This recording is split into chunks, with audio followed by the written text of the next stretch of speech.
Joint पार्लिमानी committee JPC की जानिब से वक्फ तरमीमी बिल 2024 पर 1 अक्टूबर को बेंगलुरु के ताज MG रोड में एक इजलास मुनक़्क़िद किया गया। इस इजलास में JPC के तकरीबन 22 अरकान ने शिरकत की। इजलास में कर्नाटक के अहम स्टेक होल्डर्स ने इस तरमीम की मुखालिफत की और कहा कि इसे मुस्लिम पर्सनल लॉ बोर्ड और इस्लामिक उलेमा से बगैर किसी मशावरत के मंजूर कराया जा रहा है, जिससे वक्फ की इंतज़ामी मामलात में तनाज़ात पैदा हो सकते हैं। वज़ीर आला के सियासी सेक्रेटरी नसीर अहमद ने कहा कि ये एक मुश्तरका मौजू है और रियासत इस मामले को भाईचारे के साथ संभालने की काबिलियत रखती है।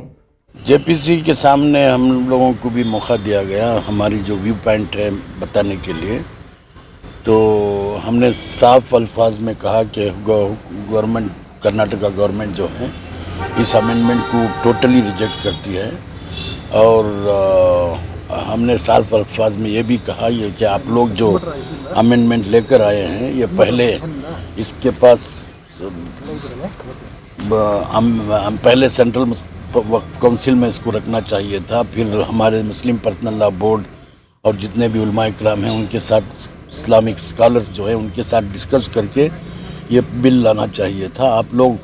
यूनिलैटरली ये बिल ला कर आके हैं, ये बड़ी गलती हुई है। और हमने ये भी कहा कि हिंदुस्तान के अंदर मुसलमान और दूसरे मज़हब के लोग बड़े अच्छे तरीक़े से यहाँ पर हमारे मतलब रहन सहन है और हम लोग एक दूसरे की इज़्ज़त करते हैं। अगर ये बिल अगर आएगा तो हमने खुले अल्फाज में कहा है कि इसमें बहुत सारे डिस्प्यूट शुरू हो जाएंगे और ये लोगों के बीच में लड़ाने की एक साजिश है, तो इसको ख़त्म करना चाहिए। और हम लोग हिंदुस्तान के अंदर बड़ी प्यार और मोहब्बत के साथ और बड़े अखलाक के साथ हम लोग यहाँ पर गुजारा कर रहे हैं, कोई एग्जिस्टेंस है, तो इसको ख़राब करने की कोशिश मत करें। अगर ये जो बिल अगर आप लाएंगे तो इसमें मतलब देहात के लेवल में, तहसील के लेवल में, डिस्ट्रिक्ट के ज़िला के लेवल में हर जगह मतलब डिस्प्यूट शुरू हो जाएगा और एक दूसरे के अंदर नाइत्तफाक़ी होगी और उससे काफ़ी बड़ा नुकसान होगा। तो हमने बहुत अच्छे सख्त अल्फाज में कहा है कि इस बिल को वापस लिया जाए और हमने ये भी बताया है कि कर्नाटका के वज़ीर आला ने भी कहा है कि इस बिल को टोटली रिजेक्ट करें और ये कॉन्करेंट सब्जेक्ट है, स्टेट का सब्जेक्ट है। और जैसा कि land tribunal, land grant, land commission, registration वगैरह स्टेट का सब्जेक्ट होता है, वक्फ भी स्टेट का सब्जेक्ट है और स्टेट में हम लोग हमारे तरीक़े से इसको संभालने की कोशिश करेंगे। हम एक दूसरे के अंदर प्यार और मोहब्बत के साथ और ज़्यादा से ज़्यादा हम लोग फ्रेटर्निटी और ब्रदरहुड लाने की कोशिश करेंगे। तो हमने जो हमारा जो प्रेजेंटेशन था उन्होंने कहा कि वो हम लोगों को सबमिट करें, तो हम उनको चेयरमैन को प्रेजेंट किया है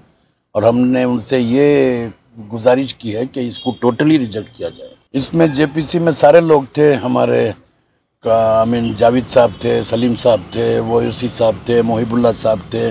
और जितने भी मतलब 31 मेंबर में तकरीबन 22 मेंबर वहाँ पर मौजूद थे। जॉइंट पार्लियामेंट्री कमेटी के चेयरमैन हैं और सारे मेंबर्स भी हैं, 22 मेंबर्स हैं, 31 मेंबर्स होते हैं, उसमें 22 मेंबर्स मौजूद हैं। तो सारे लोगों ने इसको सुना, टाइम भी दिया गया और हमारे से मतलब ये भी कहा गया कि वो जो हमने रिप्रेजेंटेशन बनाया था वो हमारे उनको सबमिट करने के लिए भी दिया, तो हमने उनको सबमिट भी किया। मुझे लगता है कि ये लोग एक साजिश के तहत इसको किया है, मतलब मैं नहीं समझता कि ये लोग सारे स्टेक होल्डर से बात करके वो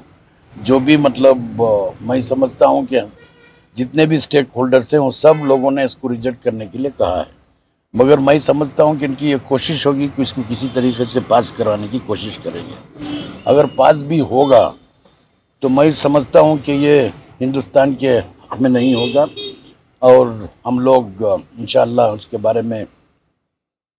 मशवरा करेंगे उलमा इकराम के साथ और मुस्लिम पर्सनल लॉ बोर्ड के साथ और उसके बाद अगली कार्रवाई के बारे में सोचेंगे। हमने खुले अल्फाज में कहा, कर्नाटका स्टेट गवर्नमेंट और वज़ीर आला का जो स्टैंड है वो भी हमने कहा कि हम लोग